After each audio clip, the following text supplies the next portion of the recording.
Good morning, everyone, and welcome back to Grindhouse, where we drink coffee and talk about movies. My name is Shawn, and today with my girlfriend and co-host Leah Diana, we will be winding back the reel to 1985, when two bumbling employees at a medical supply warehouse accidentally release a deadly gas into the air. The vapors cause the dead to rise again in the punk rock zombie classic, Return of the Living Dead. Let's get into it.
Spread the word, you dirty cocksuckers.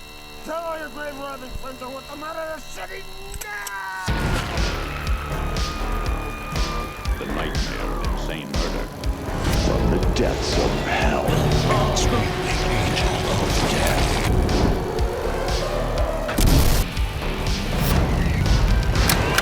Only at the Grindhouse.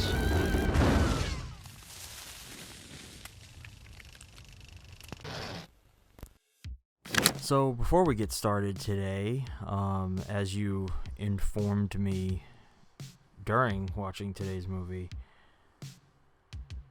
R.I.P. Anne Rice. Yeah, Anne Rice just passed away last night from complications due to a massive stroke. I mean, by the time you guys are hearing this, this will have happened a while ago, but... Very, very months, but yeah. Damn. I'm not a huge fan of her work, personally, but... I do recognize that she impacted the horror genre immensely, and that's a big loss for a lot of horror fans. I mean, I obviously have read Interview.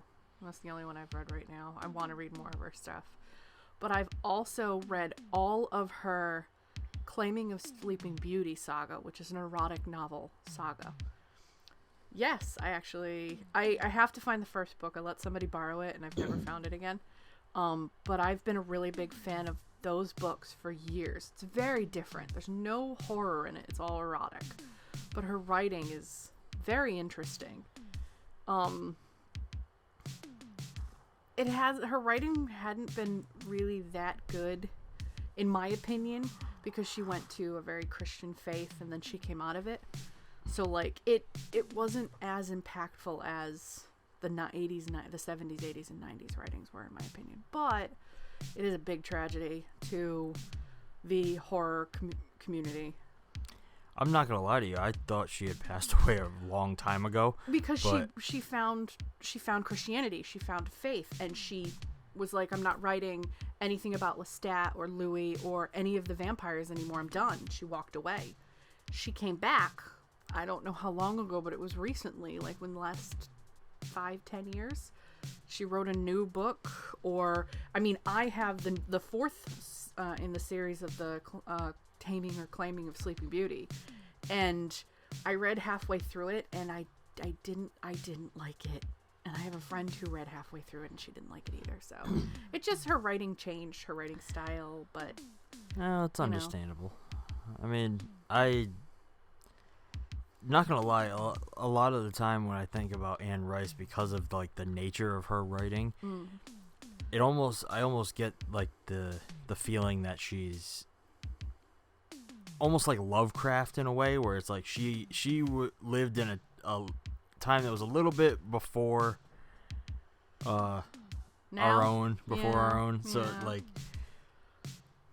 a lot of the time I just assume, she passed away a while ago. No, she passed away. She was 80, so she was a lot older, and she was hugely popular. I think Interview with the Vampire, the first book in the Lestat series, came out in the 70s, and even the writing style shows it. It's a very older kind of story. I read it in like the late 90s, early 2000s. They're tough books to get through. It's almost like, in my opinion, it's almost like reading a Tolkien book. It's good. It's tough to get through some parts. So, but yeah, that's definitely a huge blow to the horror community, and it kind of puts the ages of our favorite filmmakers, story writers, actors, it puts them in perspective, and it makes you realize, oh, I'm getting older. I only have a few years till I'm 40. How older are my heroes? Like, well, we talk about this all the time, but like for me personally, it's like we're creeping up. I've already lost Wes Craven. We're creeping very close to the inevitable loss of somebody like John Carpenter. No. John Carpenter is a cockroach. He lives off alcohol and cigarettes. That man's not dying. He's going to ascend.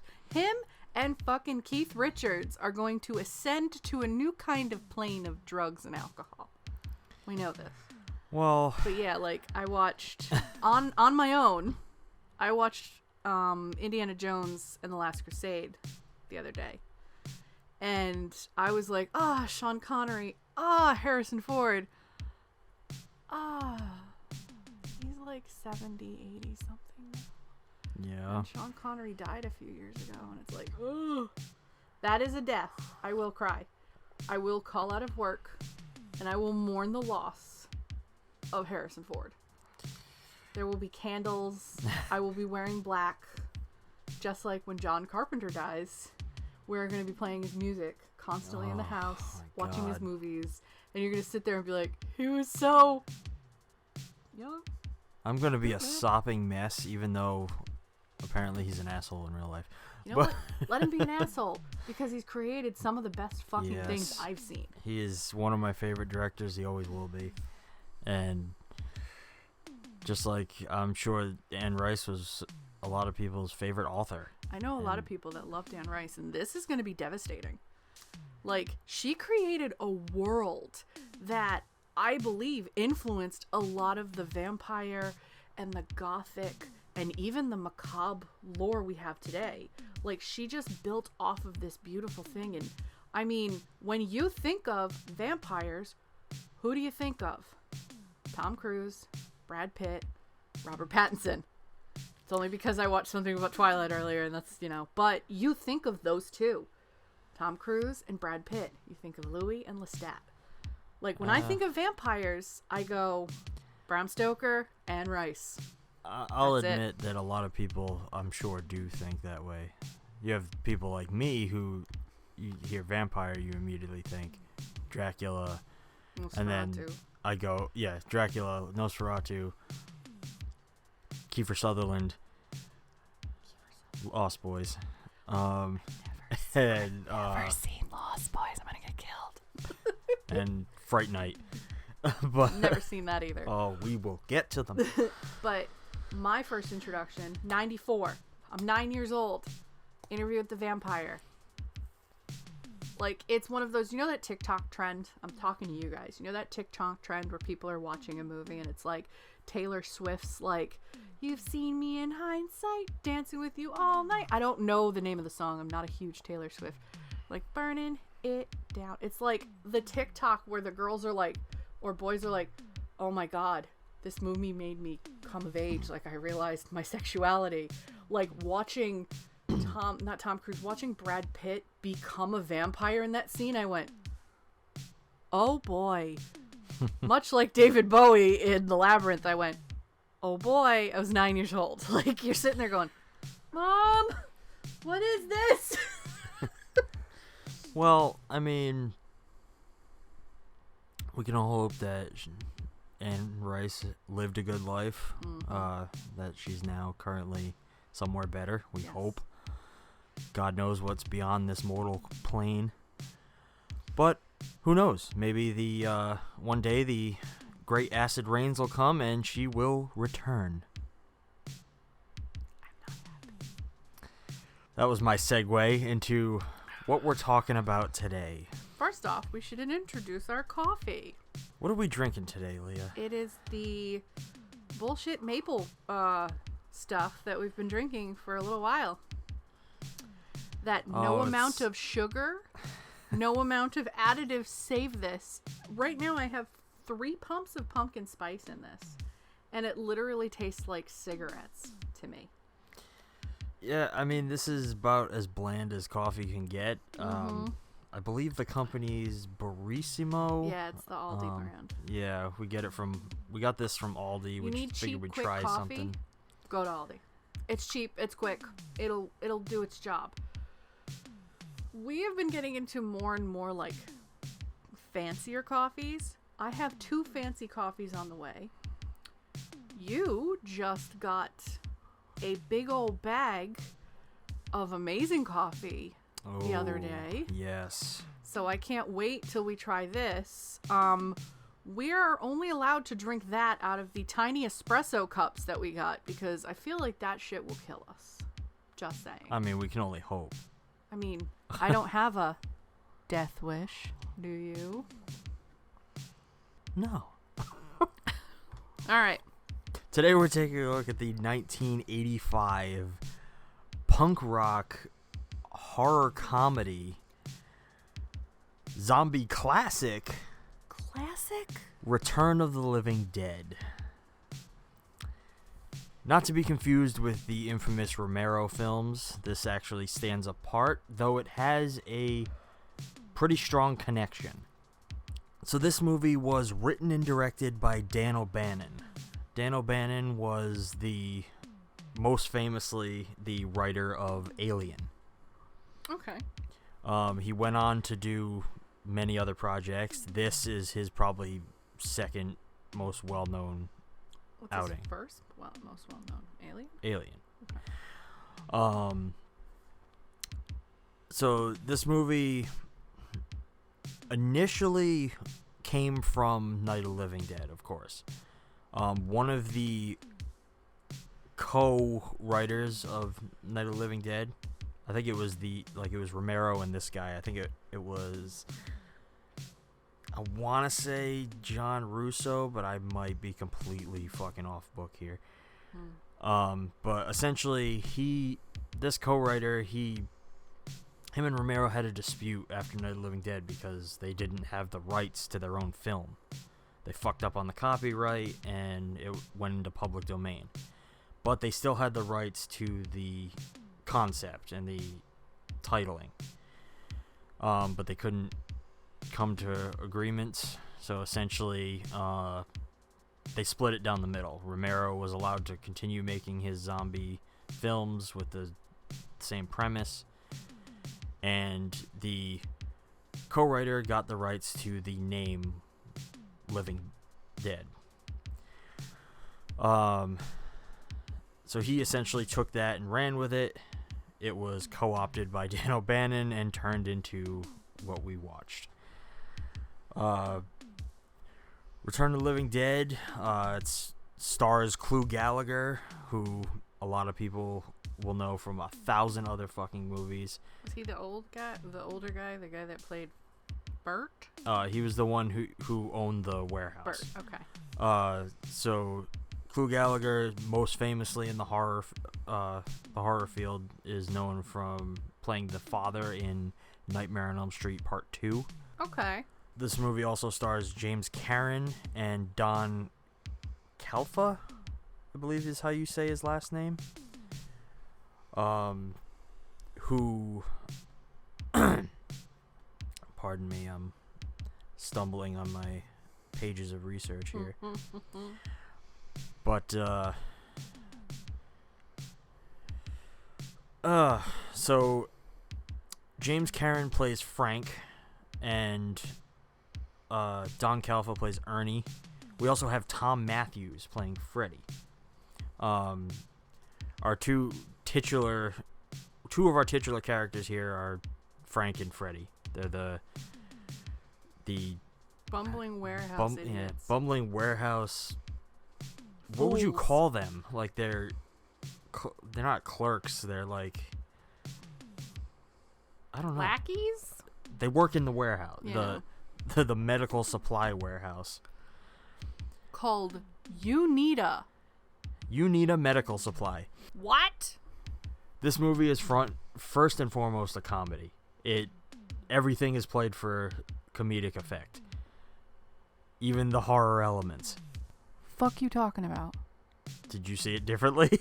Yeah. Oh, yeah. Yeah. Continue with your facts so I can bash this piece of shit. Oh, God.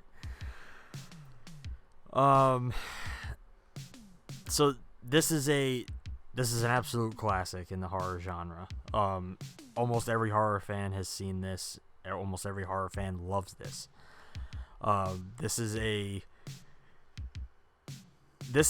the movie that coined the stereotype of zombies eating brains. Zombies never eat brains in any other movie, not like specifically. This is where it came from. All right. This, I might be wrong, but this is also kind of where running zombies came from. They never really there might have been 28 days later bullshit kind of zombies. Yeah, there might have been ones before this, but they were always bumbly and just yeah. In this movie is where it's they were full on fucking marathon sprinting at one point. Yes. What did you think? So, oh boy, let's just break this down. The whole scene, the whole beginning, where you're introduced to Freddy starting his new job with Unita Medical Supplies, was just typical of a dude learning his first day. He's talking about the skeletons that they got a ship, talking about the half dogs. Everything he points out, I've noticed, becomes a zombie later. Everything. He points out all the things that will eventually, become something, animated. Yes. So it was just a typical kind of and I thought Frank would be the voice of reason in this. And they're going through the motions, da-da-da-da-da-da-da, and then you get to the office where, Freddy's like, what's the weirdest thing you've ever seen? This is where all fucking common sense goes out the window. Because let me tell you, Freddy could have solved all of this instantly. Instantly. Note number 6 for me is Freddy says, why don't we call the phone number on the side of the tank? For once, one of the bumbling idiots says the right thing within the first 20 minutes of the movie. The minute he said that, and I went, oh, this is all just, oh, look, common sense. There it goes. Oh, it left us. This was... People probably adore this movie. Think it's the greatest thing. I mean, this is like kind of where punk horror was born. Punk horror. Let's see. The fashion in this movie. Were they all right? Like all of these kids? One of them looked like something that stepped out of Teen Witch. One of them looked like she hated everything about her entire family, not just her parents. The other girl looked like she likes Flock of Seagulls, but got dipped in a vat of manic panic hair dye. One of them looked like he was straight out of 16 Candles with a suit on. And then the other guy with the chains and everything is like, oh, I'm so brooding. My life's so messed up. Like, what? And then you got Freddie, who's their friend, who is the jock. None of these people would have hung out. None of these people. None of them made sense.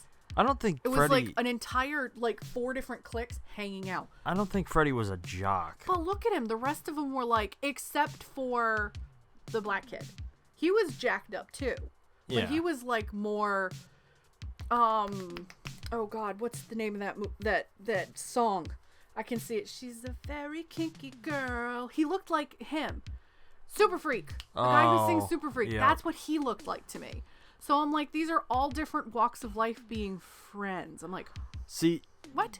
I didn't see it that way. Like, you have to look at Freddie, who, by the way, Freddie is actually played by the same... oh, you haven't seen Friday 6 yet. No, I think we stopped at 4. Yes, all We right. stopped So at 4.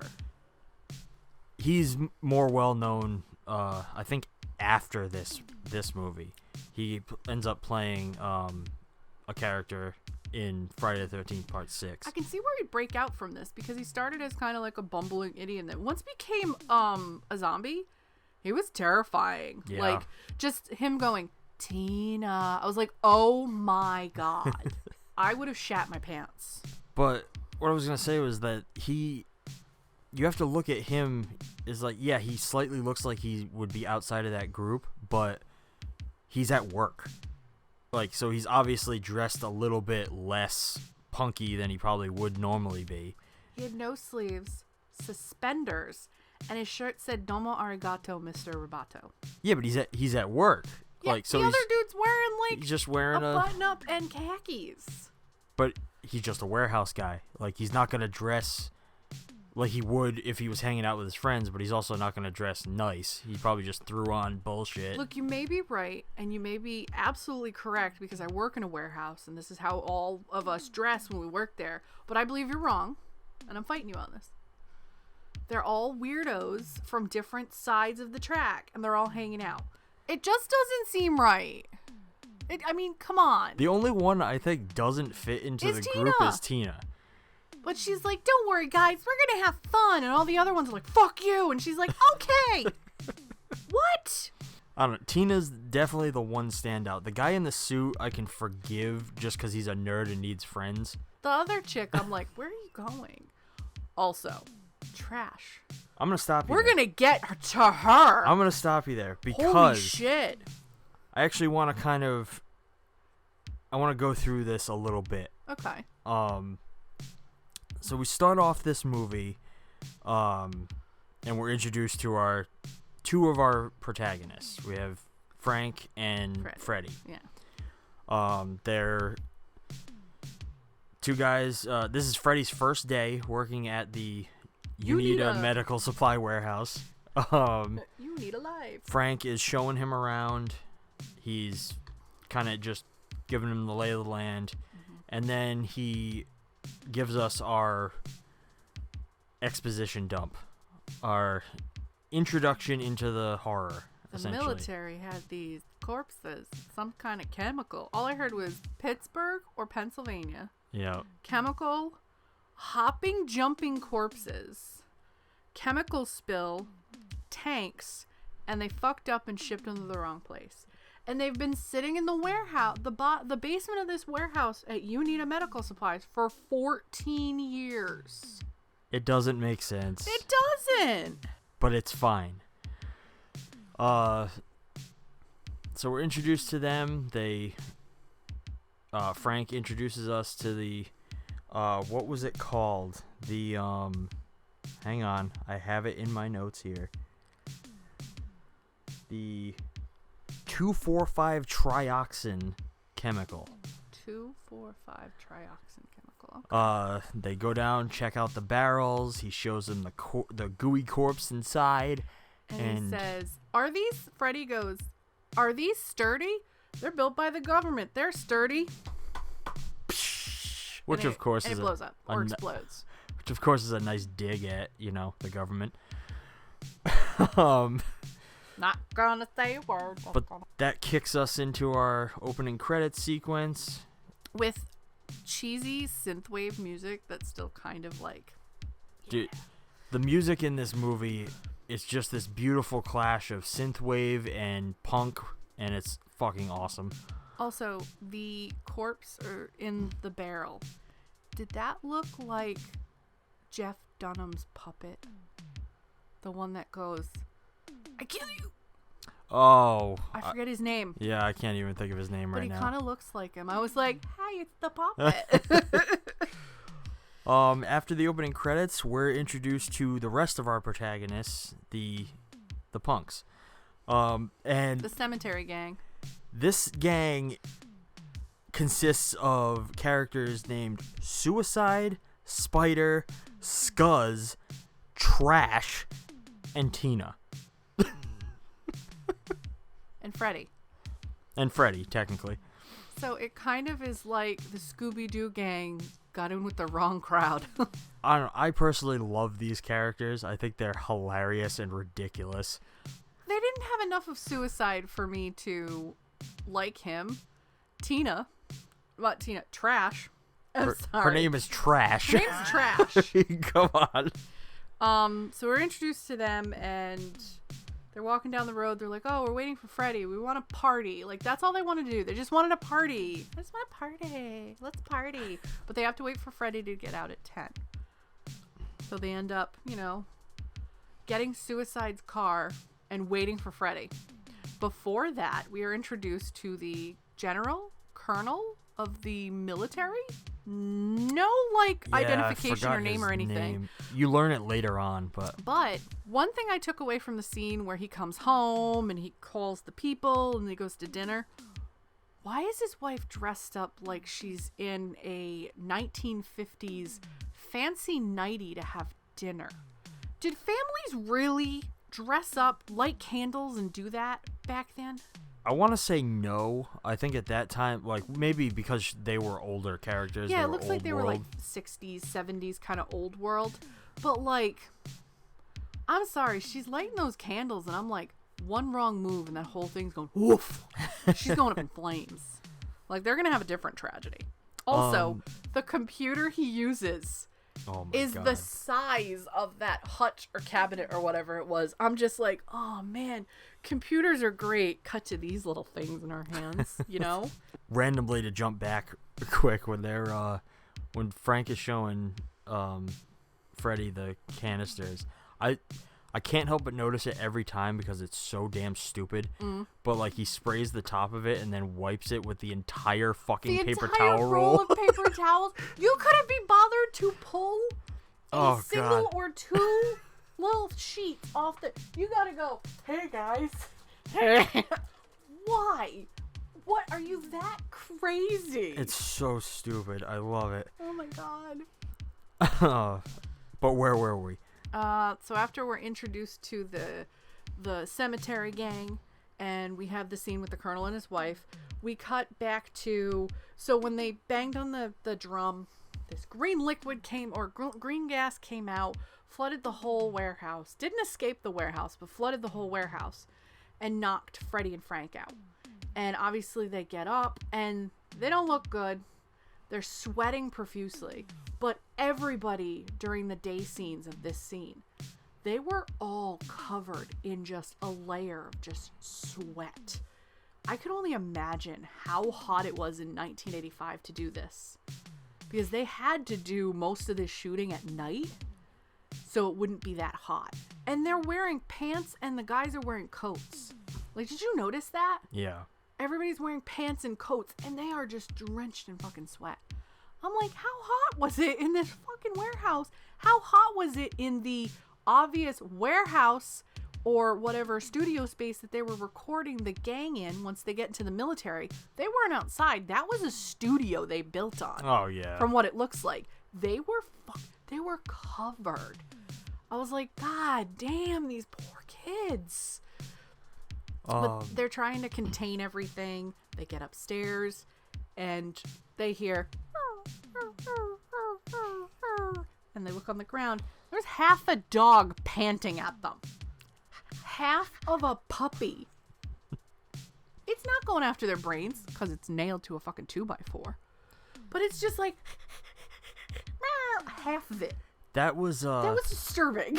That moment is actually like where I started to really like take note of the detail that this movie goes into with the like, so as soon as the toxin is released and they start to see that things are like coming back to life, the butterflies that are pinned to the board, their wings. That's like it, and they don't really draw too much attention to it. It's just in the foreground of the shot, in the side of the shot, and I'm like, the motherfucking butterflies are just gently doing this, which makes me really think cool. like, if they got too close to those butterflies, would they like try to suck their brains out, or if they got too close to the dog, would the dog try to like half eat it?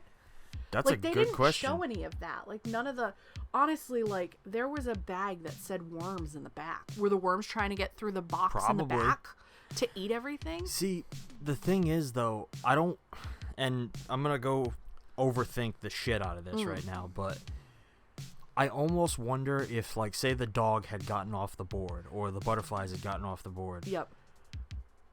Since they are creatures of lower intelligence, I don't know if they would have been able to think, oh, brains will solve this. True, but... I don't know. I don't know how far this goes. But I would argue with that, saying that the corpses had mental capacity to speak, to understand, Oh, to yeah. completely like, hey, we need more backup. We that's need an another- ambulance. I need brains. Like, what makes you think that the dog wouldn't be like, oh, eat that thing over there? Well, that's another huge thing about this movie, is that the zombies Intelligence. are smart. They retain their mental faculties. Like, Freddy was still mentally good. And Frank, oh my God, Frank. We'll get to that. Oh, fuck. Woo! So, we get to the point where they're waking up, they're doing all this. We cut back to the gang. Oh, we're waiting till Freddy. It's 7:30 at night. We're waiting for Freddy. So they break into a cemetery that has the word spray painted on the front, no future. Foreshadowing. Wicked foreshadowing. I was trying to catch other words. The car had like very punk words on it. That cemetery was like, no hope, no future, Yeah. run. Like, It's very obvious. like, what are you doing? Even the pretty girl, Tina, don't go in there. Yeah. Go home. Well, I did like that they kind of stuck to that grungy, dirty punk aesthetic throughout the whole thing. Like, so it wasn't just our characters who were punk. Like, so it blended into their vehicle. It had like his suicide's name was spray painted on the front, and all these like "fuck you" and everything all over. Don't tell it. me what to do, like shit like Yeah. that. Yeah. And then it bleeds into the environment. So like, it's a cemetery, a really old cemetery that's run down. So like, people have been fucking, like, punk kids have been fucking spray painting all over it, over the fucking gates and shit. The warehouses are in disrepair. Everything looks like it's set in like fucking Detroit. Like, even though it's what, Kentucky? Louisville, Kentucky. Like, Never been there. I don't Jesus. know what Louisville looked like in the 80s, what it looks like now. I have no idea. All I know is bourbon, whiskey, whatever, and baseball bats. That's Yes. all I know about Kentucky. But, and then now we've gotten to the point where it's a scene where Trash, and I don't know the name of the other kid, are sitting there, and she says, Spider. Spider, have you ever fantasized about death? I love that speech, by the way. That spiel. Like, just because it tells you so much about a character that really is one note other than that moment. Yes. Like, it also, like, translates now to, I'm so brooding. Like, something like that. Or, Yeah. you know, I have so many problems. Yes, that. But it just goes to this point where they're all partying, having fun, just hanging out. She starts this whole speech, which you're like, oh, wow. And then she fucking strips and does a full-on pussy out dance on top of a casket or a cement, like, burial thing. Yeah. What happened to this movie? And I love that how during that moment, like, she starts taking off her clothes, and just one of the guys is immediately like, guys, get over here. Trash is getting naked again. Like, it's an occurrence. And she keeps on the leg warmers. Of course. The only thing she keeps on is the leg warmers. And I'm like, this girl is full tits. And by the way, this girl has a beautiful body. Yes. So props to her. Just flaunt it, man. And it's worth noting, Trash is played by the absolutely infamous Linnea Quigley. You've talked about her before to me. Yes, Linnea Quigley is huge name in horror because of her nudity. She has done so many movies where she is so goddamn comfortable Pussy being out. naked that she just will do anything. Maybe not these days. She's much older now. Well, you're considering this was 36 years ago, and she Yeah. was probably in her 20s. So she's got to be like 50, 60 years old. But I Googled her picture now. She still looks good. Looks good. She looks real good. So she wants to go pussy out, And man. Do it. You know what? She's still doing stuff. Good for her. Linnea Quigley is, I'm not gonna lie, she's probably the fantasy of many young boys from that time. I was gonna ask, is she or is yours still Heather Langenkamp? So yeah, Linnea Quigley was never on my radar, honestly. Like, I had seen her and everything. Even but naked like that? no, You were just like, oh look, boobs. Okay. yeah, but no, for me it's always been Heather Langenkamp and Barbara Crampton. Always. And forever. I like Heather Langenkamp. She's cute. She aged very well too. Yes. She looks good. Man, I hope if they ever do something else. I know she kind of wrote her character out. She doesn't want to do it. But I'd love to see her just as a blip or a background girl in a movie. Do you know what she does now? What's she do? She actually married one of the biggest special effects artists in the industry, and she now works with him doing special effects. Damn, good for her. Yeah, she's made a fucking great career doing that. I think she was in the In Search of Darkness documentary. I believe so, yes. Yeah, we've only watched the first one. We own the second. And we the have third purchased one's the on third. the way. So I'm dying to watch it, but it is a 4.5 to 5 hour commitment. Maybe we'll do something with that. That would be awesome if we could do that and talk about, like, and see how many movies in there we can cover. Let us know. Leave us a comment. Send us a message. Like, if you want to see us do something with the In Search of Darkness trilogy, let us know. We'll try and work something out. Yeah, I mean, those are good ones. We were talking about how the punk aesthetic is throughout this whole movie. Mm-hmm. There was actually apparently an element that was cut out. So on the back of Freddy's jacket in the theatrical version, originally it said "fuck you" in huge letters, but I guess they realized that they had to cut that out because if this movie ever got shown on television, which it has been shown on television so many times. How? It would be missing a huge scene. They blur shit out and everything. It's Jesus. But I thought that was cool, and I wish that it had still been in it. So the next note I have is, oh, Frank, shut the fuck up. This man, ever since he woke up and they've been trying to figure out, now they found the cadaver, they called Bert, Bert's there trying to figure out what to do next. Frank just cries and whines for the entire rest of the film. Yes, and I think there's reason for a lot of the acting choices in this movie. It's reflectant of how people would react in a real scenario like this, I believe. Yeah, like personally, I feel like yes, the performances from everyone are dialed up to like 15. Yeah. And I think that's for comedic value, because everything gets a little wackier when you overact like that. Mm. But I also think it's in a scenario as ridiculous as this, you would be fucking screaming and losing your shit the entire time. He was just... He sounded like a dog that was, like, crying for... He sounded like a husky. Plus, there's another element that I do want to talk more about, but I think I'm going to hold off towards the end. Yeah, it's about him, too, isn't it? Yes, yeah. It has something to do with him. Yeah. My other note here is old white guys ruining everything. Every decision they made from the point of... So the cadaver comes after them. They open the door for the cadaver. The cadaver comes after them, and they think, oh, we've seen this movie called Night of the Living Dead. There's the little, like, blip for the original that this is kind of inspired by. Like, let's kill the brain. If you kill the brain, it'll stop. They put a fucking, like, fire pick through its head, and it just keeps moving. So it's like, oh, God, what are we going to do now? So then they just hack the fucking thing to death and try to figure out what to do next.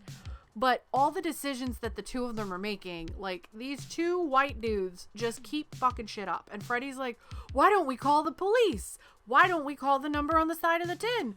Why don't we not do that? Like, what? Every time Freddy comes up with a, listen to the kid, he's making logical sense. They're like, no, we can figure this out on our own. It's like, I know it's supposed to be a comedy, and I know it's supposed to be a horror movie, but Freddy's the only one that makes sense the whole time. It harkens back to, like, in the 80s. Like, you're just a kid. Listen to your elders. You don't mean anything. You don't matter. And I think that is a choice in this movie. Like, yeah. Oh, the kids are punks and they're rebels and they don't know what they're talking about. But the older white dudes do, and all three of them fuck up the whole time. Well, I think that's definitely on purpose. Like, this is... You gotta remember, this is 1985. This is mid-80s. Things are starting to change. That mentality's starting to go away. And, like, which is kind of what half the punk movement was about, is, like, rebelling against that idea. But, like, I definitely think that's on purpose, that they make every decision that the older characters make is a mistake. Yeah. While, like, the punk kids are, like, technically, they're not really making any decisions, but they're making sense. They are making sense when they talk. Everything makes logical sense for the most part. But because of the way they look, they're not taken seriously. Exactly. I feel like that my whole life. Next thing I have was rabid weasels. Rabid weasels. So they cut up the cadaver and they take it to Bart's friend across the street, who is a mortician, and they have Ernie. I'm sorry, Ernie is a mortician, and he's thinking, oh, let's just burn the cadaver. What happens when you burn things, kids? Gases. How did this happen in the first place? Gases. What do you think's gonna happen? Gases. Yes, so... This movie was infuriating. Just saying. For a logical person like me, I was like, why? Suspend logic with this. No! I refuse. They burn the corpse, and essentially it goes up into the air, and creating okay, so it creates like a greenhouse gas effect rain. So where the environment gets better, like that actually was a very smart logical choice. Yes, because that happens if you have a gas that goes up there to kind of like expel it or protect itself, it'll rain. But unfortunately, gases that turn into rain have to go somewhere, and that means that chemical goes right back into the soil of the cemetery. And reanimates the dead. Hundreds of corpses. Hundreds. Corpses that shouldn't even be walking around. It's like awesome. the nubbin dude. Dude, So funny. The little, like, I've only got thighs that stop here. this movie So was funny. extremely creative with the zombies. Like, the first one we see is a skeleton that, like, literally rises up out of the ground and is just like, Like, oh my god. which, by the way, a lot of people harp on that moment. I think it looks awesome, but you can see, like, the mechanism that I couldn't uses see the, anything. moves the jaw. A lot of people show bust that on it. scene twice. They reused that scene at the end. I Yeah. saw a first time visual. I don't see anything because the other things were so impactful that you're thinking, oh god, here it comes. And I can see where they were coming, like there's rain and there's a lot of mud, so they were hoping that all of that sludge and stuff would cover that look. Same thing with the zombie that came out of the tank. All that black sludge and everything, you're hoping that it's gonna hide that, but you can definitely be like, those eyeballs are way too white. So when he goes braids, like it pops them open, and I'm like, those are painted eyeballs. That's a mechanical head. Like you can tell, like those are. But some of the things, like I didn't see a problem with that scene where they're coming out of the ground, and I didn't see any mechanisms. It was pretty well done, in my opinion. Maybe after several viewings, you notice it, but first time viewer, I had no problem with the way they did some of that stuff. None. I mean, I'm also a sucker for, like, any time a moving, like, living skeleton is on screen. So, like, I can look past any of the flaws in it. Like, I love how that looks. How else are you going to get a skeleton like Joe to move? You've got to put mechanics in him. Yeah. Like, Joe's still pretty stiff, so getting him to move, like, you hear pop, and he pops a little still. But other than that, like, there's no other way to get that thing to move unless you put wires, mechanics. Like, even having somebody in, like, black clothes, like a stage performer, move him around. Like, I can forgive stuff like that. That's hard to do. Even on a big budget movie, without CG graphics. And actually, some of the, like, there's a lot of dedication went into this on the zombies part. Yes. A lot of them are covered in sludge and mud, and they're out in the rain for the whole movie. Some of the extras were actually even paid more. They were given a bonus to eat real calf brains in the movie. Like, I'm thinking, like, the shot where it's looking out the ambulance and you see the guy, like, sucking on the head. Oh, yeah. Oh, God. Yeah. Oh. Apparently Dan O'Bannon didn't want the actors to do anything like that, like eating raw meat like that without, like, it being worth their while. And But that would make an extra go, wait, you're saying I can make an extra $1,000 if I just nibble on a calf brain for a little bit? he also didn't want to ask them to do anything that he wasn't willing to do himself. I like that. I respect you. I like that, Dan O'Bannon. Holy shit. I mean, an actor, a bigger named actor, they're going to ask you for more if you want them to do nudity or something like that. But an extra, being like, oh, you're an extra, you're just being paid $200 for the day, fuck off. Being like, hey, we'll give you extra if you do this. We'll give you extra to do that. Also, I've tested this myself. I've tried this myself in the rain with the makeup and everything. You're good. It's going to be a little... That's great. That's... You know, if this is, I assume, a smaller budget movie, since it's like a cult classic, it's really good that the filmmakers and the production people, like, were like, no, we're gonna do this ourselves. We're not gonna do anything that we wouldn't do. Like, we're not gonna ask you to be in a pit of calf brains, sliming around in sludge, unless I do it first. Yeah. That's pretty good. I like that. I like that he went out of his way. Like, they hired I think it was a triple amputee for that. For the nubbin one that I just talked about. That was awesome. Oh my god. Because, like, he gets up and you just see him, like, I'm like running at him. I'm like, holy shit. That was... I mean, I giggled a little, but I'm like, the commitment that took. That was cool. And it sells that moment, It like, does. really well. Trash. What about trash? Why the fuck didn't somebody give her a coat? Or something. She's running around naked. And when they all get caught in the rain and they're running around, she lives out her worst death fantasy. She's literally eaten by a bunch of white dudes, old white dudes in suits. That I thought was really cool because she foreshadowed her own death. Like, and then for the rest of the movie, you got a naked fucking corpse running around eating brains. Oh yeah. That homeless man was like, oh, titties. Oh, something's wrong with those titties. Oh, she's eating my brains. Like, oh my God. It's an impactful statement. And I feel like they did something in the remake of Dawn of the Dead like that. Which part? It's been a long time. I saw Dawn of the Dead in 2003 when the remake When it came out, yeah. I feel like was the girlfriend that was giving birth, was she naked at one point? No. But they did give birth to a corpse baby. Oh. I don't think anybody in that movie is naked. There was a horror movie I watched once where there was a buck-ass naked zombie. I mean, I think a bunch of zombie movies have done that. Of course, but I feel like this may have been the first.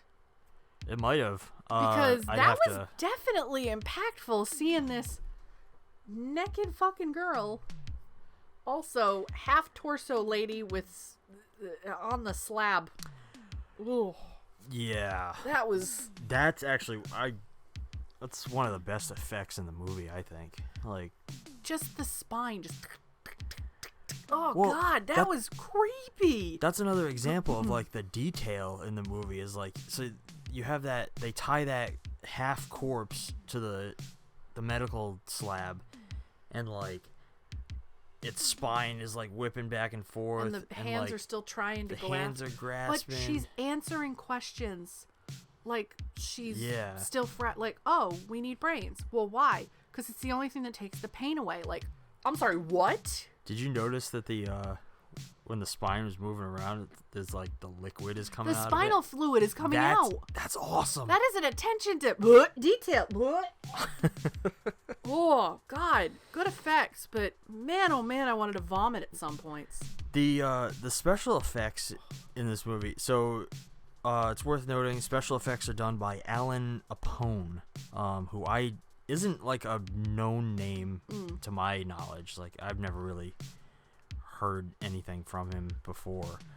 But they're incredible. Like, the first time they go into the mortuary and where you meet Ernie, the corpse he's working on has like this huge bruising on the side. Attention it's to super detail. Real. Yeah. Super real. But he explains right there and then, oh, rigor mortis took over. I have to use this to kind of loosen the body up. Yeah. And it's later makes relevant sense when you get back to Frank and Freddy and more towards the end. Like, this movie was well thought out, well written. I'm still on the fence about this one. Oh, I mean, I think even like when it comes to Frank and Freddy, like as you were saying, like they do that progression really well. I realized that they're two different. So they're stages of grief, but they're doing grief differently.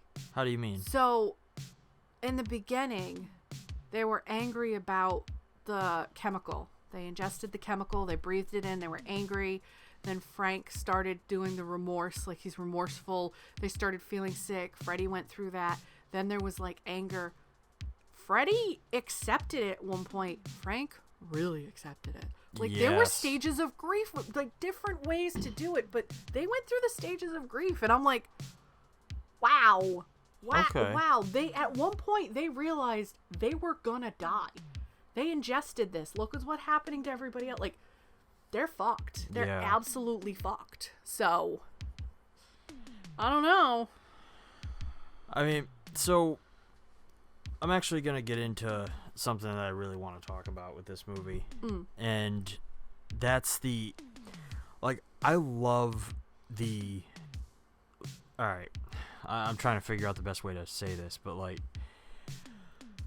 this movie is very dark. Yeah, oh God, It deals with some very horrific things. Heavy material. And it's a horror comedy. Like, so essentially, like, I personally love the way that this film progresses deeper and deeper into hopelessness. Yep. So, they release the toxin. It infects everything in the warehouse. The zombies can't be killed by any means, no matter what they try. They chop them up into pieces, still alive. They burn everything. It gets into the atmosphere. Causes fucking acid rain, because they say that it's burning their skin. Yeah, it's skin irritant, yeah. And it makes the dead rise from their fucking graves. There's literally no fucking escape from this once it's started. Yeah. And personally, I feel like this movie has the most horrific depiction of zombies that I've ever seen. The idea that they can't be killed, yet they are in continuous agony as And they feel themselves intelligent. rotting away. Yeah. That is one of the worst fates that I could ever imagine. Because you still know. You're still you. Yeah. You have this unrelenting hunger that won't go away. I wouldn't even think it's hunger. Like, it's just you're in so much pain, and the only thing that alleviates it is eating someone else's brain. Eating a living brain. Yep. Like, and they push it so far, that this one concept so far, that they even have Frank fucking cremate himself to get rid of the pain so he doesn't have to kill someone else. He gets on his knees and prays, takes his wedding ring off and puts it on the mechanism. Yeah. Gets in, shuts it himself, and you hear him screaming as he burns. You have Tina, who knows that Freddy's gonna die, knows that something bad is going to happen, but she stays by his side until the moment where he tries to attack her. Yeah. And then as Ernie's trying to get her more and more to safety, and they're hiding in the attic. Hiding. And he's holding Tina as Freddy's calling her name. I can smell you. I can feel you. I can hear your brain. I'm coming for you. This girl has gone from lighthearted, cute little Miss Next Door to fucking terrified for the rest of her life, because there's no escape from this. Freddy is going to come after her for the rest of her living life. And I absolutely love the idea.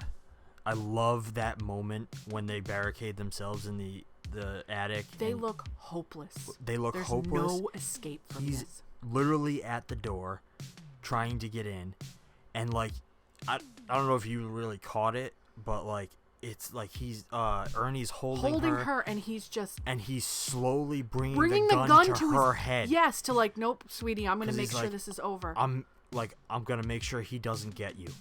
It is so dark, and I fucking love it. It was terrifying. I've seen zombie films. Zombie films were terrifying. From Resident Evil to Day of the Dead to 28 Days Later. I thought zombie movies it's the one thing where, and I've told all our friends, I'm a chubby girl with a chronic illness and my joints don't work. There are zombies. Put one in my head. I'm not surviving this, guys. I love you. Namaste. R.I.P. me. Kill me. It's not worth it to drag my ass around. Zombies are terrifying. There's no end. And this movie is the worst scenario. Yeah. Because how does this movie end? The military gets a call from Bert. The military says, we'll take care of it. Don't worry. They bomb this area of Kentucky. And what happens? The fires break out. Goes right back into the atmosphere and the entirety of Louisville, Kentucky. This whole bigger area. It's just going to get bigger and bigger and bigger and get worse and worse. There is no stopping this. With this movie, sure, they left it open-ended for a sequel, and I know there are sequels to this. There are... Hang on. Oh, God. At least 5 of these. How? How can there be more of these when you know how this ends? World's gone. Fun fact, I have only ever seen one of the other sequels. Are they in our wheelhouse? Almost all of them. That's terrifying. Wait, there's a more recent one as of the 2000s? I think the last two, the last two movies, I think it was 4 and 5, came out at the exact same time on the same day, released on Sci-Fi Channel. Ooh. And I've heard they're terrible, but Everything that Sci-Fi Channel touched was terrible. 1 through 3, I think, are fairly decent. I've never seen part 2.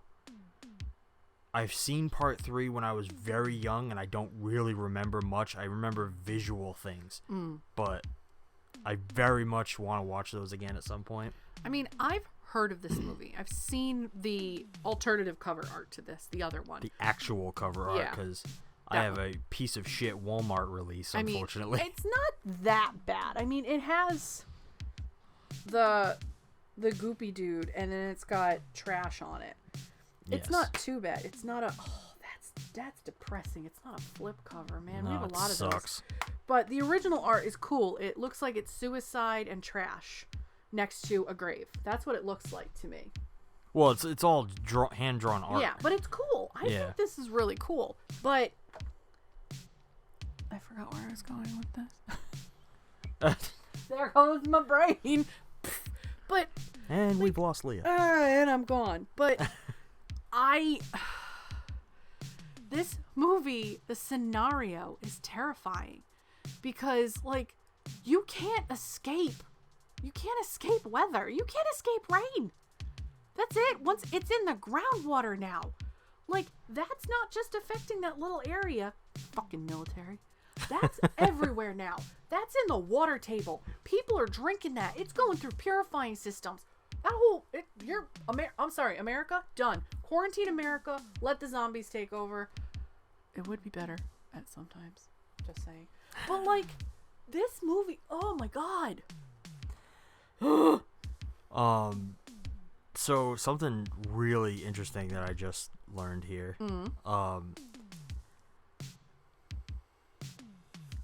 This movie almost never made it to DVD. Really? Why? So apparently, this was stuck on VHS, and it was a fan of the film that started an internet campaign to get the movie released to DVD.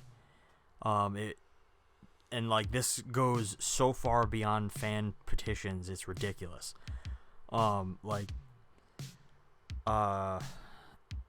His name was Michael Allred.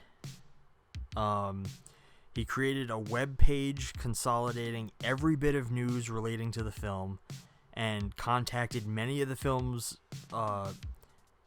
principals, including Dan O'Bannon himself.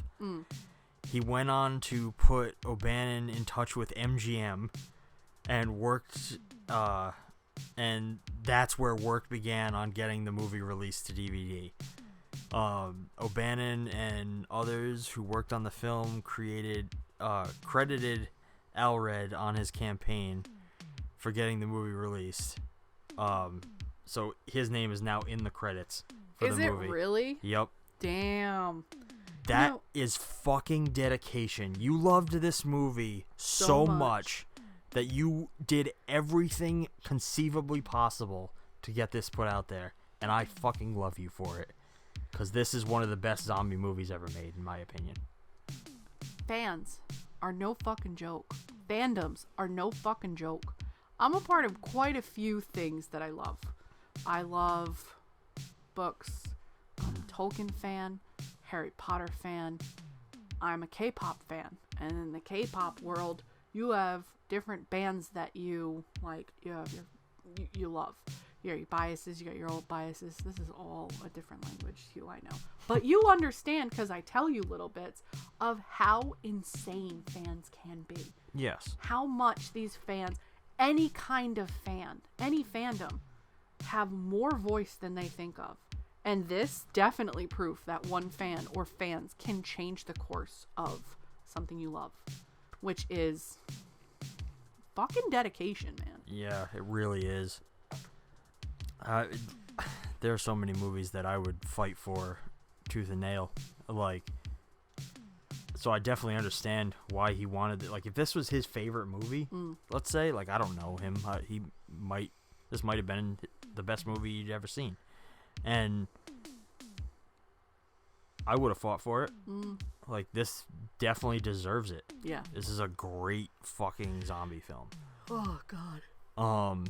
Just based on concept alone. Yeah. Like, the concept for this is truly horrific, and I fucking, like, it spawned a whole subgenre. Punk rock horror. Like, that's awesome. I love punk rock horror. You might like this. The trash sequence. Oh God. So apparently while shooting that, the gravestone dance, as it's called, she was initially completely naked, showing pubic hair, everything. But she was clean shaven. This was more norm in the 80s. Yeah. Like, that's how people didn't really shave down there. Yeah. Well. However, it was one of the producers, Graham Henderson. He visited the set that day, and according to him,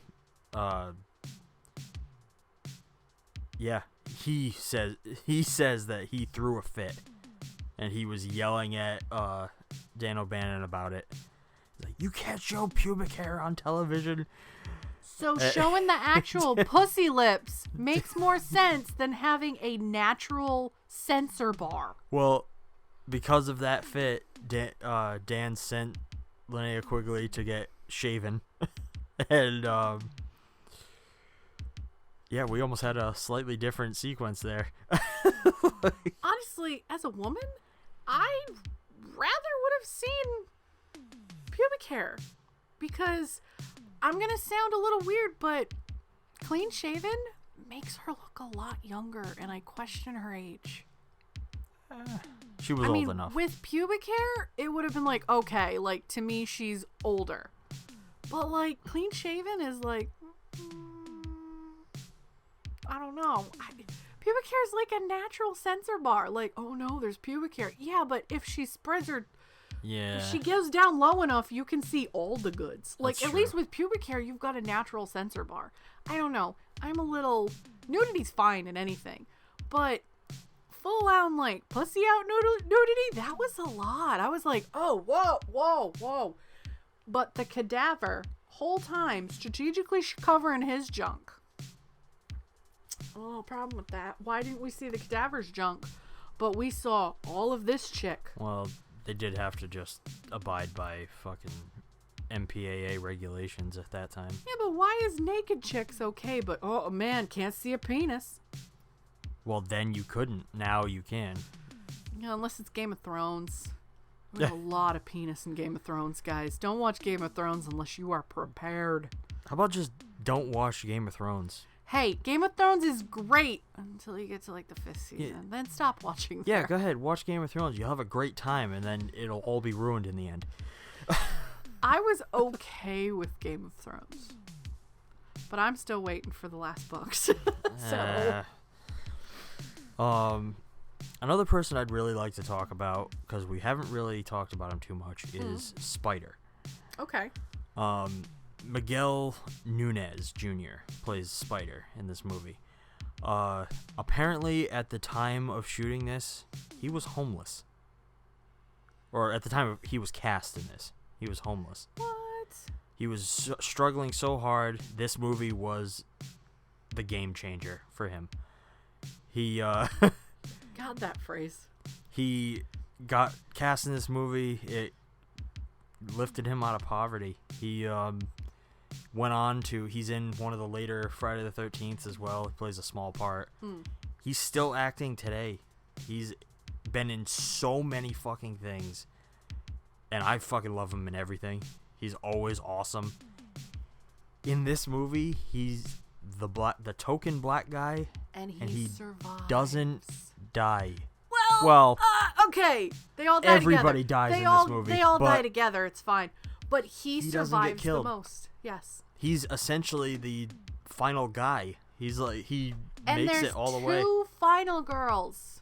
Yeah, there are 2 final girls in Two this final. movie. I think Tina may not be so much there anymore at that point, but like this kind of broke horror movie standards. Like, did. oh, you know, you have the dude, you have the final girl, nobody else survives. A lot of them at the end survived. Frank would have survived technically, but he decided that he would rather bye, you know. Yeah. But yeah, no, I was like, dude, every time there was a scene where he was going out to the zombies or something, I'm like, oh, he's dying here. When he made it to the end, I was like, good on you, movie. Good on. And Good. he's awesome in this movie. I feel like he was one of the main characters. Him, Tina, and Freddy. Yeah. They were the 3 main characters. And I like that they don't like portray him as like he's gonna be a main character. No. He just becomes one. He does. It's really cool. It seems like the way an apocalyptic scenario would be. You either have the people that fade in the background or step up. And he definitely was a step up. Nope, Yeah. I gotta step up. I gotta protect my friends. It was really cool. I wish he would do more. Like I wish he would do even more than he has. Like he does a lot of small things. But maybe that's what makes him happy. You've said Yeah. it. If you become a director, you don't want to do big budget stuff. You want to do smaller budget. I really do. Honestly, maybe he's happier in those smaller roles. Like, it's just enough to make him, I acted, I'm happy. Maybe he's one of those people. Another really hilarious thing that I can't get past this now that I know it. So they had to the scene where Frank and Freddy wake up from after they get initially gassed. Yeah. They go upstairs and Frank is like spraying the warehouse. He's trying to get rid of the With a can of smell. Lysol. They had to get approval From Lysol. Lysol to do that.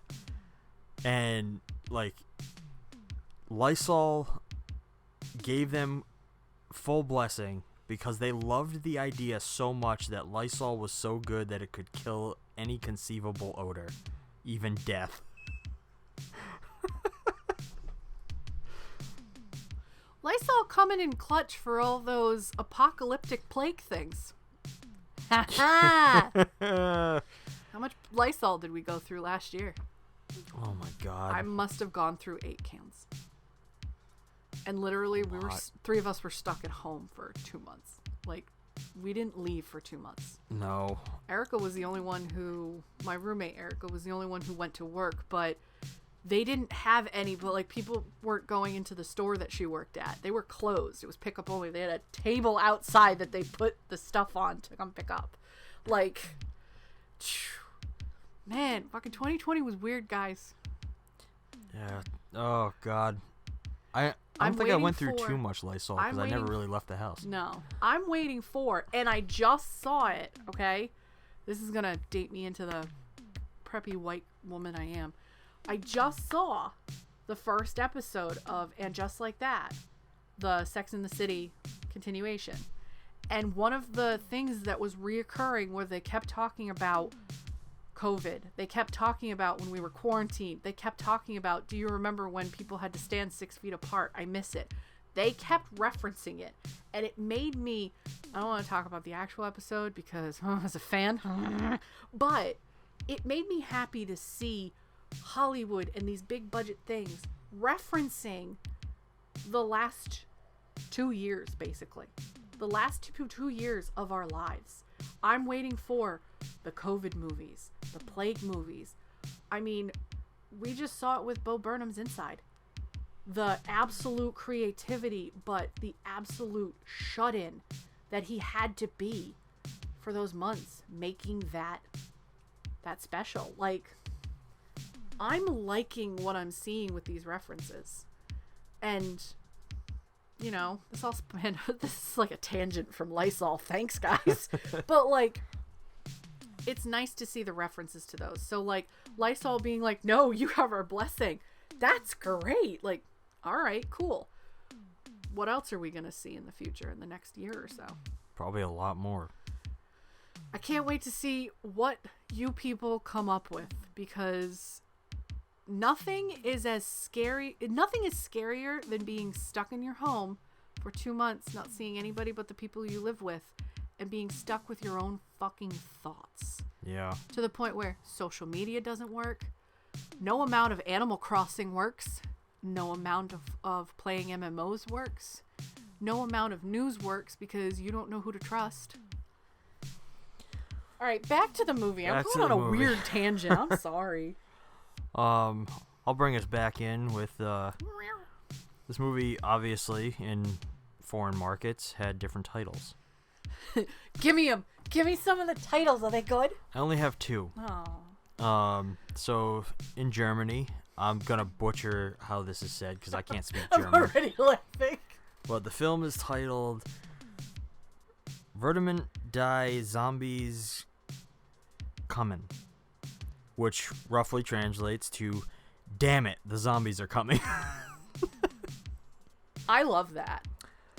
And the Danish title for this movie is Lingeland. Sorry. Which roughly translates to "The dead don't care." The dead don't care. Coming in clutch, Danish. We'll put the spelling of both of those at the bottom for everybody. Oh, God. Anytime we butcher a name, we're gonna do that because we are both. We're terrible. We have to talk about Tarman, Is that the gooey zombie? the barrel zombie. Tarman. Is that his name? That is his unofficial. He is the barrel zombie, but I mean, fans have you mean this come one? to call him Tarman. brains. Like every time. His eyes go wide. You're like, live brains. There are many, many things that are super memorable about this movie. Tarman is probably the most infamous. Oh my god. He turned it into this melty, gooey thing that you just like had a hand dryer on some crayons, and then he just becomes like this, oh god, toxic Avenger zombie, like it's insane. There's so much I love about this character. Like, he's the most visually interesting zombie of the whole movie. They were so like diligent about keeping him sopping wet and gooey Man the must whole have time. been miserable. He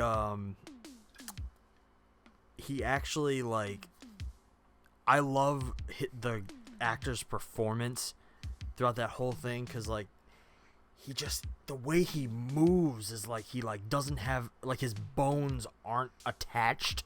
Like, the only thing holding him together is all that, like, fleshy goo. That his joints don't work properly. That his joints don't work properly. It's all movement and...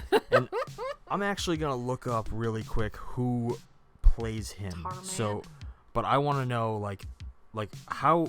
What did you think of that? While I'm trying to find this. Oh, So seeing him come out was terrifying because it reminded me of, and I know he's not played by him, but he reminds me of the way Doug Jones moves sometimes. Oh, I definitely Oh agree. my god, like the way that man can portray a character, like a regal character, like a zombie or anything.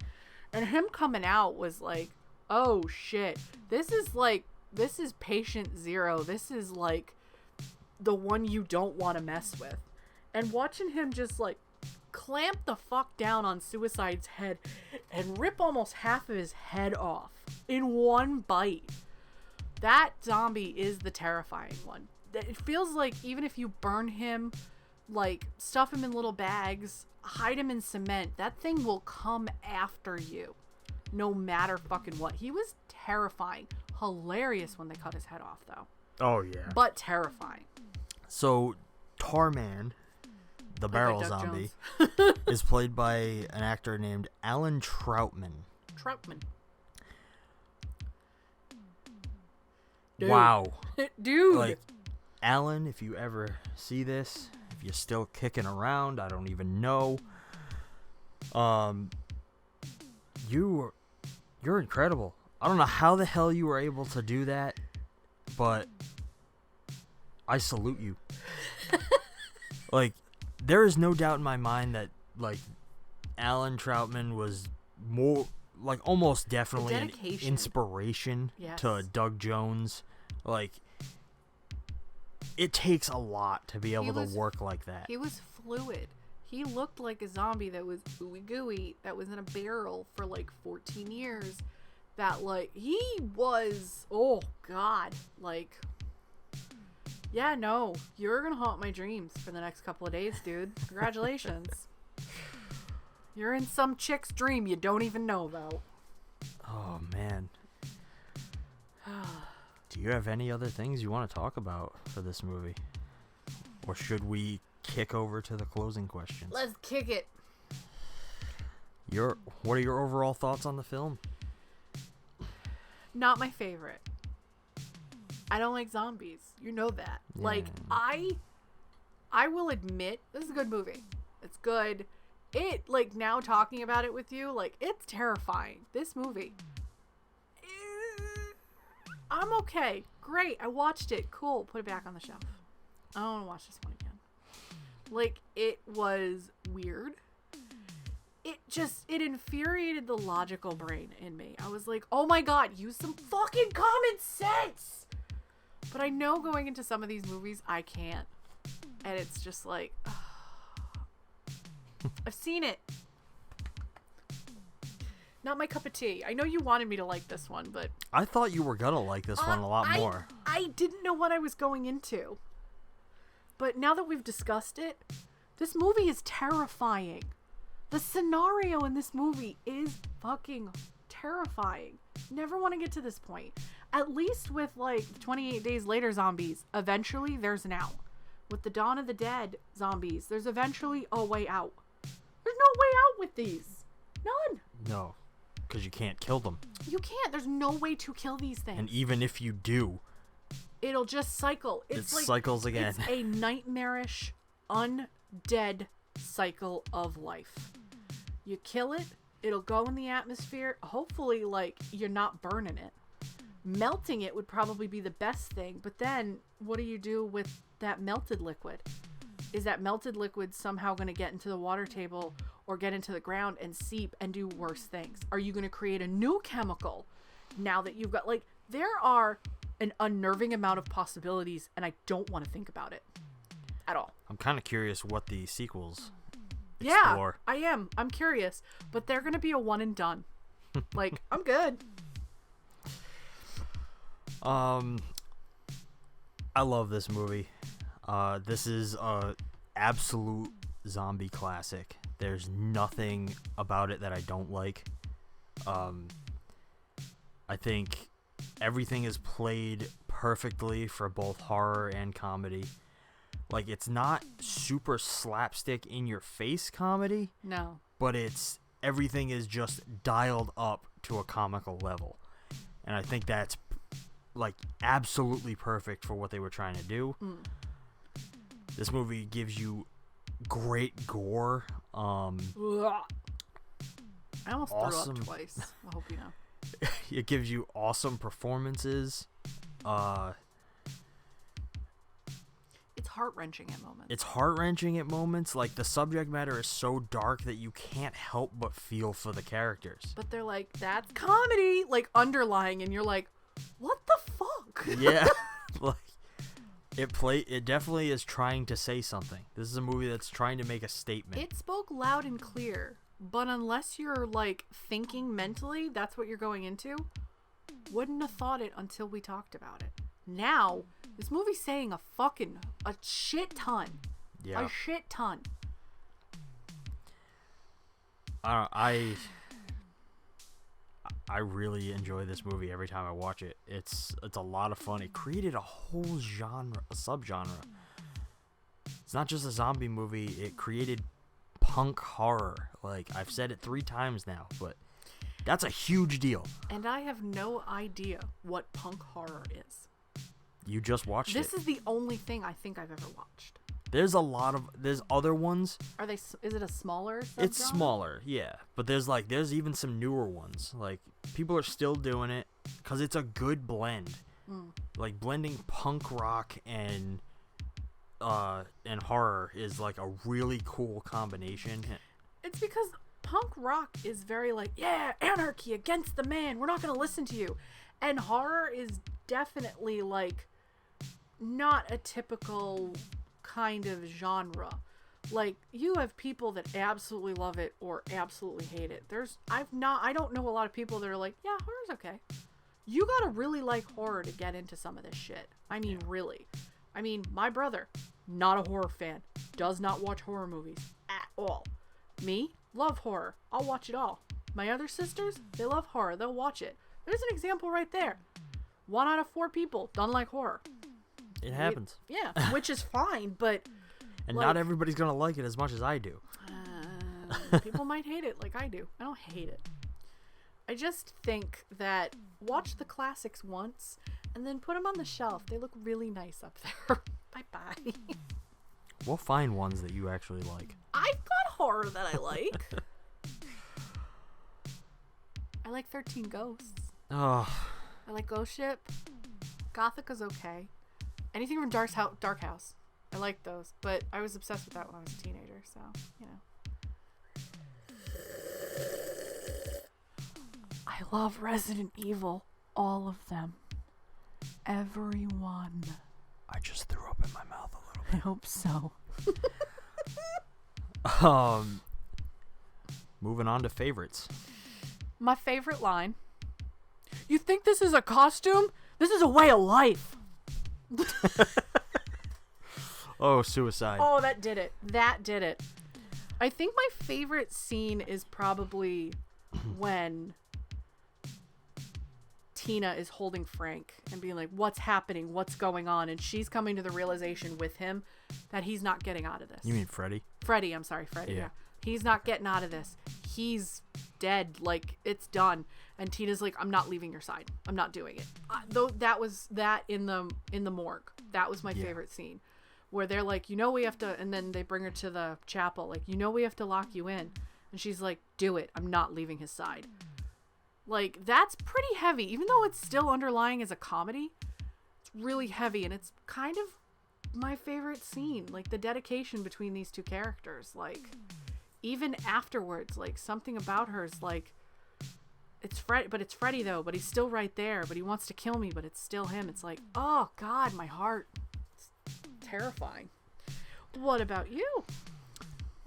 So I've got a few favorite lines. 2 of them are basically the same. They're just done at different parts, which is come in dispatch, send more paramedics. And then later on you get another one that says send more cops. Did you see that guy was wearing a Civil War uniform? Yeah. I was like, damn. My absolute favorite line of the whole thing is, well, it's kind of a conversation, but it worked in the movie. You mean the movie lied? I love that. Oh my God. Favorite moments, the fucking Tar Man. Every time he's on screen is awesome. I just love seeing him. He's a great character. And I really love the moment when it's right as all the corpses are coming out of the ground and it kicks into, it's party time! Oh God. Oh God, that's so cool. Like, I love it. Does it work?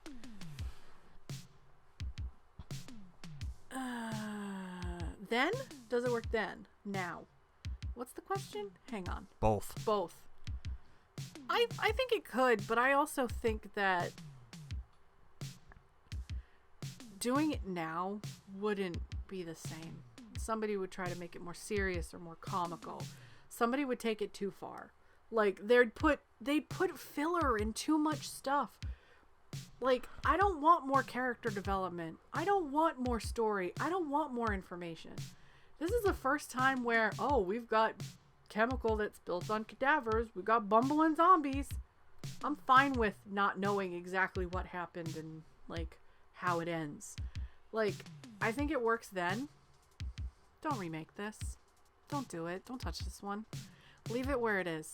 There's a reason why that dude fought so hard to get this released on DVD, because it's perfect the way it is, even if I'm not a huge fan of it. I can see the reason why fans are so dedicated to this film. I personally agree with basically that whole thing. Did it work then? Yes, absolutely. Obviously. Yeah. It was a huge I'm pretty sure it was a huge success. We actually did not talk about that, which we usually do. No, we didn't. So this movie was made on a $4 million budget. Jesus. And this was a absolute success, bringing in a box office of 14.2 million. So that, yeah, this movie, I think it absolutely worked then, and I still think it works now. Watching this movie now, I still get the exact same feelings I did when I first saw it back then. I mean, obviously I didn't see it when it came out. I wasn't alive. But yeah. When I first saw it as a kid, like, I really think this movie nails its special effects, its acting, its subject matter. I honestly love it more now. Like, I think it hits so much harder, like, actually having been through a pandemic myself. Like, yeah, it's it kicks ass. Like, I love it. I love everything about it. And I'm not saying that just because Linnea Quigley dances naked in a cemetery for a solid 10 minutes. Because for you, that doesn't matter. No. For me, I was like, oh, hey. Not to mention, we have a weird dynamic. we really do. I'm that one that goes, hey, there's a naked lady. And you're like, will you watch the movie for what it is? No, there's a naked lady. Hello, naked lady. But, like, even that, like, it was necessary. It added to the story because she was like, no, I'm going to do what I want. I'm going to party. I'm going to let loose. It wasn't like, oh, look, we're throwing a fully naked lady, pussy out, just dancing on. No, it made sense. But then you know, like, she's all about rebelling and doing whatever she wants, and then as soon as the corpses rise, she fucking breaks. She does. And she can't even run screaming. She's just broken. She's terrified. That's awesome. It is. That's so cool. Sorry, but it is pretty cool. Would you recommend it? Yes, I would. I would recommend this to my friends, horror fans. It's not my cup of tea. There were scenes where I was like, oh, this is disgusting, or oh god, like, it was hard to get through. But at the same time, it is a classic. It is pretty awesome. And sometimes watching the classics, you just have to watch them once.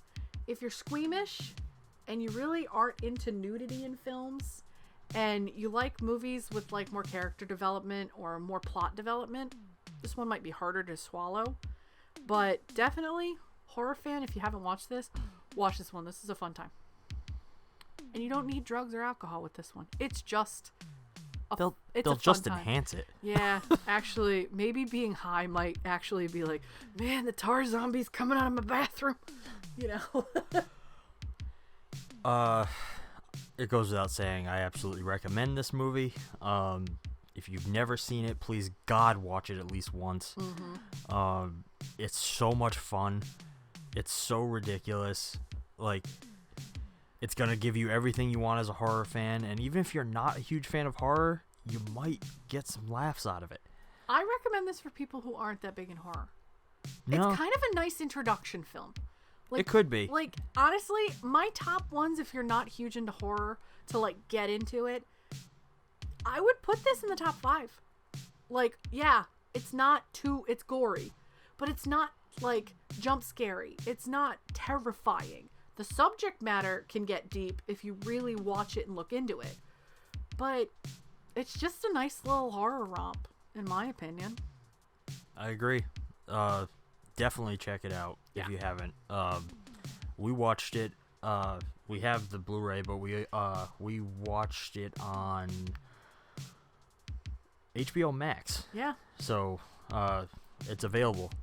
Of all the readily streaming available. services we own, HBO Max has definitely come in clutch. Oh, the yeah. most for us. I mean, I still kind of have Paramount Plus. I might fully cancel that one for a little bit. Only you really wanted to see the Halo series coming out. Yeah. I was literally watching it for Are You Afraid of the Dark, the original from Nickelodeon. That's what I was using it for. But yeah, HBO, it's a recommended one. You've kind of already answered this, but how would you make this today? I wouldn't. Don't touch this. You're thinking about remaking this one? Add on to the lore. Come up with new ways to fuck with people, but don't remake this one. Leave this one where it is in the 80s.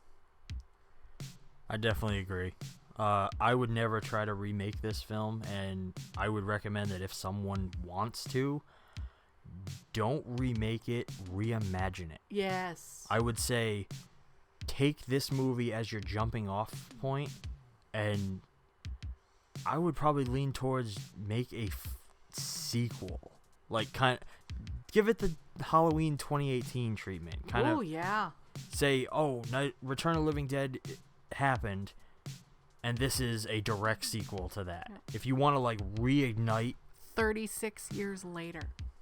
that Tell would be us what really happened. cool. Yeah. Like, try to follow up and see, like, say, so we spoiled the shit out of this. So, like, take the moment that they nuke the little area. the city and pick up the next day and see what happens, or even right after it happens. Like, pick up right at the end of this one, and I want to see what happens next.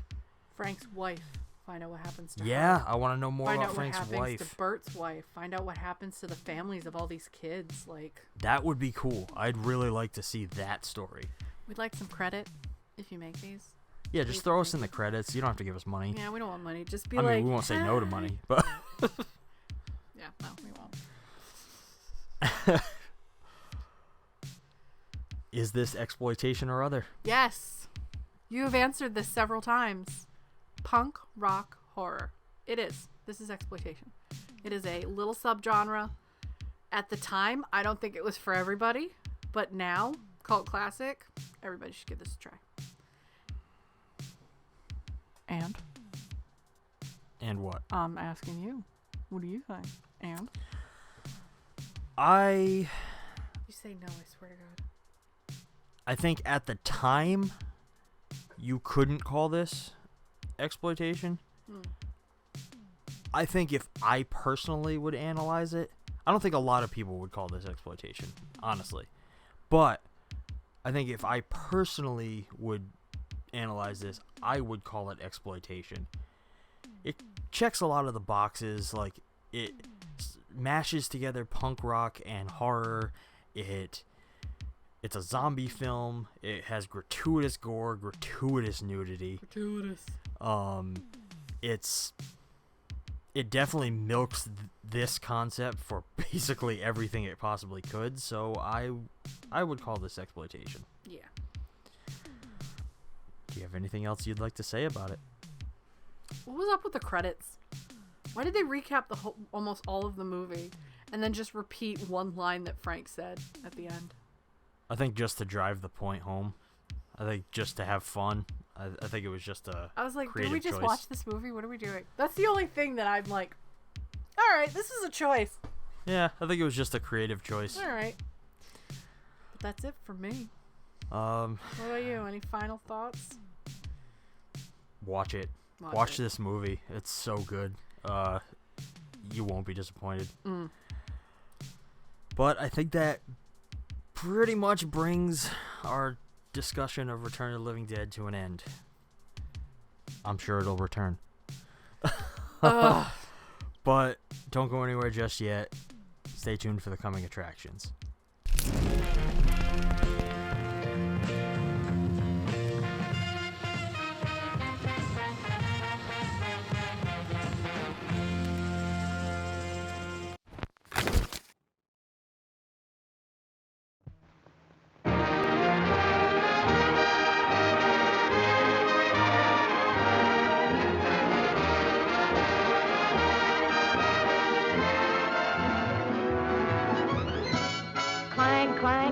went the trolley.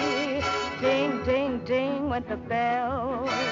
Zing, zing, zing went my heartstrings. From the moment I saw him, I fell.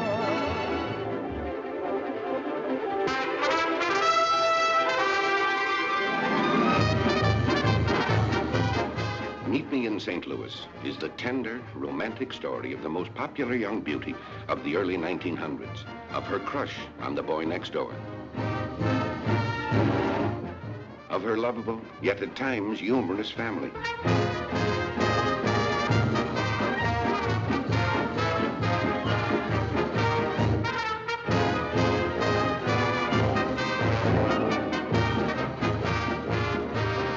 If you like me like I like you, and we like both the same, I like to say this very day, I'd like to change your name. We will dance for hoochie coochie.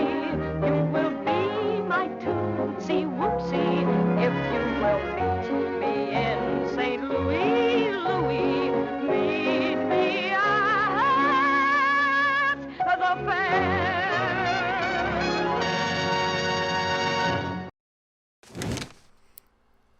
Are you ready for me to bring the 1950s musical pain your way? I am not looking forward to this. Clang, clang, clang goes the trolley there, babe. It's gonna run your ass right over with its musical happiness. Look, all right. I like musicals. I like them. I don't know how much I'm gonna enjoy a older musical. I haven't seen a lot of the older ones. I like some of the newer ones, but I'm not really super amped on this one. I have never seen this one fully. Obviously, when you hear Meet Me in St. Louis with the older movie, you think of Julie Garland, you think of Clang, Clang, Clang went the trolley. You think of her hair, the outfits. It's definitely gonna be a ride. It's older. You're gonna hate this. I know you're gonna hate this. It's possibly. But we are covering all sorts of shit Yes. in this podcast from the 1920s to 1999. And this is dead fucking smack center in that.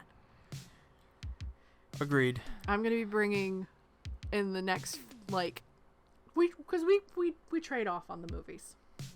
I'm going to be bringing some different ones. And this is definitely me going, let's go this way. On a trolley to St. Louis. Oh, God. Don't unsubscribe. Don't unfollow us. It's rude. Who knows? Maybe we'll get a whole different audience with this. And then we'll do some crazy ass horror movie next, and they And unsubscribe. lose them all again. That's gonna wrap us up. If you want movie recommendations, coffee recommendations, or you want to check out our film collection, see some behind the scenes, chat with us, find us on Facebook and Instagram at Grindhouse Podcast. We're on Twitter at GrindhouseCast. Come chat with Leah on our Discord at Grindhouse Podcast. Listen to us and give us 5 stars on Spotify, iTunes, Google Podcasts, Stitcher, or wherever you get your morning fix. New episodes are going to be coming out every Monday morning, bright and early at 6 a.m. 6 a.m. Obviously, you don't have to listen to us that early, but for all you early birds, you'll be able to catch us.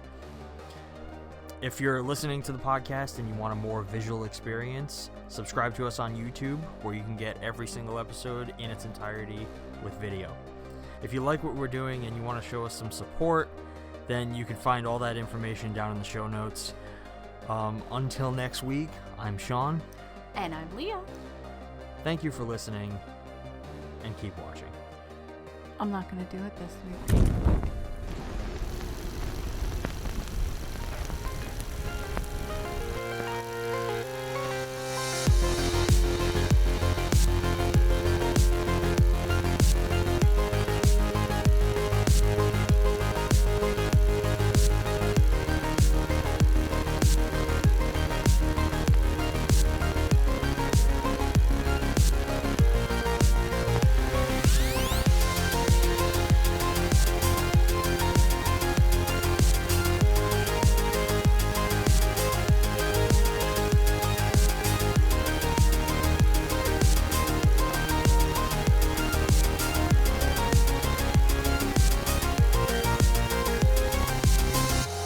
the shocking nature of many scenes in this film, it is definitely not recommended for the squeamish.